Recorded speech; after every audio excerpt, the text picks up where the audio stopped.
Hey everybody, Howard here. This is Otter's Retirement Corner. So after my last video where I talked about my investments, I talked about my bond holdings, and I've had several comments about bond holdings, and I've seen this a lot in the past, whether bonds are important for retirees or coming up to retirement, or when should you start adding bonds, how much should you have in bonds, what's your allocation, and I also got a few comments about what's a bond.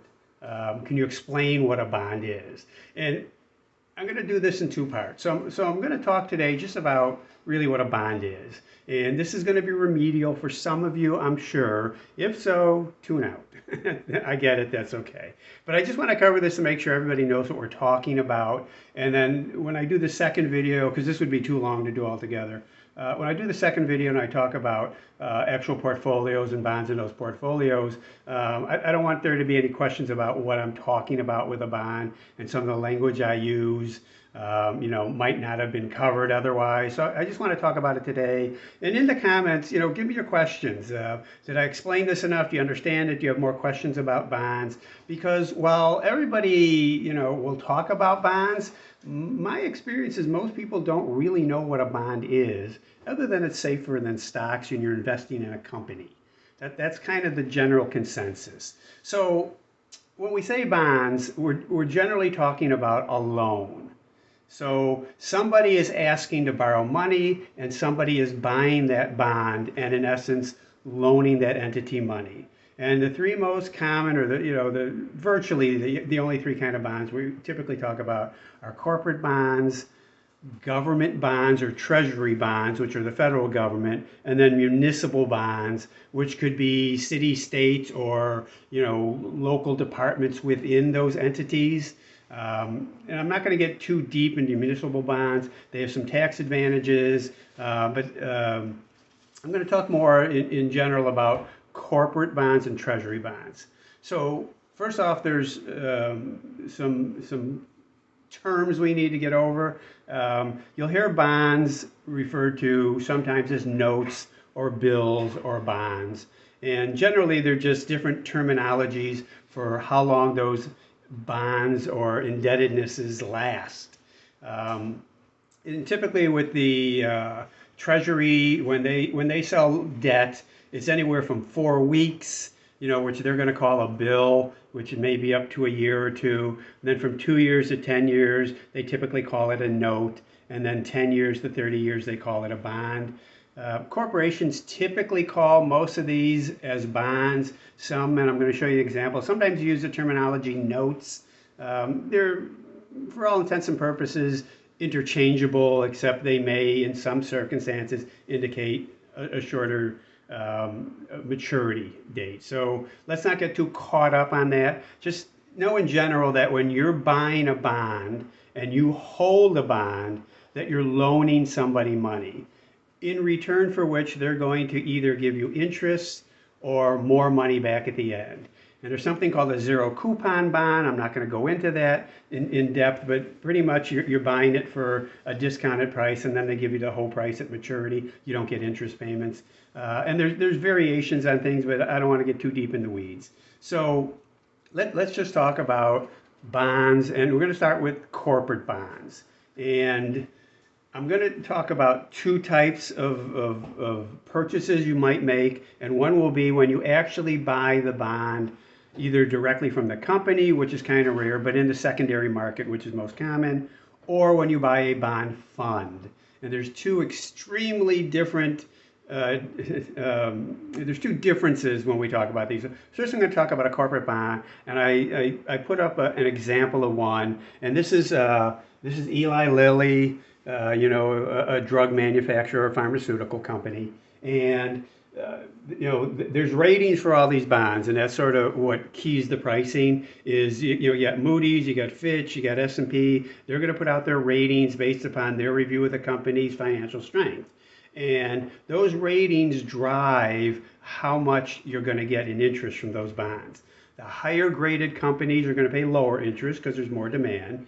And the lower graded companies, and when we talk lower, there's something called junk bonds. They're not typically junk, they're just very risky compared to what we call investment grade bonds.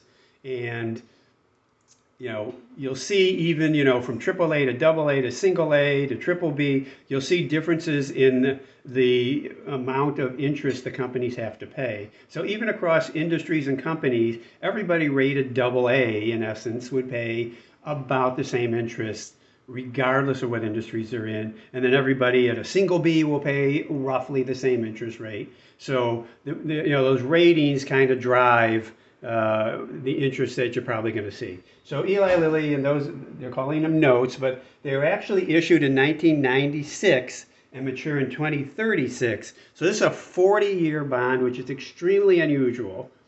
But about, back in the late 90s, companies started issuing 40 and 50-year bonds. And sometimes they do this because they think they can get a much lower rate than they would by continually, issuing 10-year bonds or doing a 10 and then a 30 or a 30 and a 10. This sort of locks in and they know exactly how much interest they're going to have to pay over a long period and helps them financially plan. So issued in 96, matures in 2036. Okay, so when this sold, it had what's called a coupon, or an interest rate of 6.77%. It's called a coupon because in the old days you used to get an actual piece of paper with a little coupon you clipped and sent in the coupon, and they'd sent you the interest payment. Everything is digital now. You can actually get them on, but 99% of these are digital. So you would get, in essence, $67.60 for each bond. And when we talk about a bond, it's $1,000 denomination. These are almost always sold in $1,000 denominations across the whole bond world. You could probably find some different ones, but let's stick with that. So you're going to get $67.06 a year. They're going to pay you, that interest semi-annually, so it'll get cut in half. You'll get 2 payments for the year. If you buy 10 bonds, you'll get $677, and so on and so on. So that's the interest payment, and you'll get that as long as you hold the bond, as long as the company stays solvent. And that's the risk with bonds. If the company should go out of business or cash flow gets hit and they can't afford to make the interest payments, that's your risk. And that's why the higher graded bonds pay less, because they're less likely to default. And if they do default, you could lose not only your interest payments, but your principal. In the case of a bankruptcy, you might get something back. You might get 20 cents on the dollar or 30 cents on the dollar, but understand there is risk. With treasuries, generally considered no risk because the government's not going to default. And love to hear your comments on this, but within the financial industry, U.S. Treasury bonds are considered the safest investment in the world. The government has power to tax. No, the government does not have power to print money, which a lot of you are going to say, but they do have the power to tax and to pay interest or the principal back based upon that power.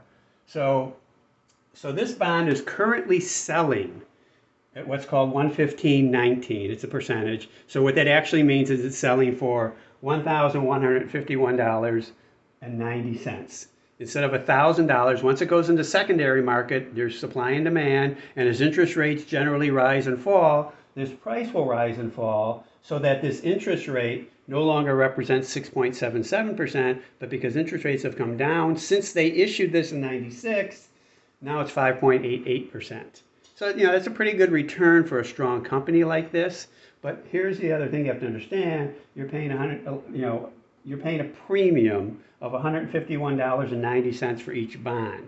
So you're paying more than the face value of the bond. And when you get, if you hold it till maturity in 2036, you're going to get $1,000 back, not that. So then we have something called the yield to maturity. So when you buy the bond for this much, even though your coupon rate is now 5.88%, because you're only getting $1,000 back over that, 2025 to 2036, over this next 11-year period, with interest and what you're going to get back, it's going to reduce your yield to 4.95%.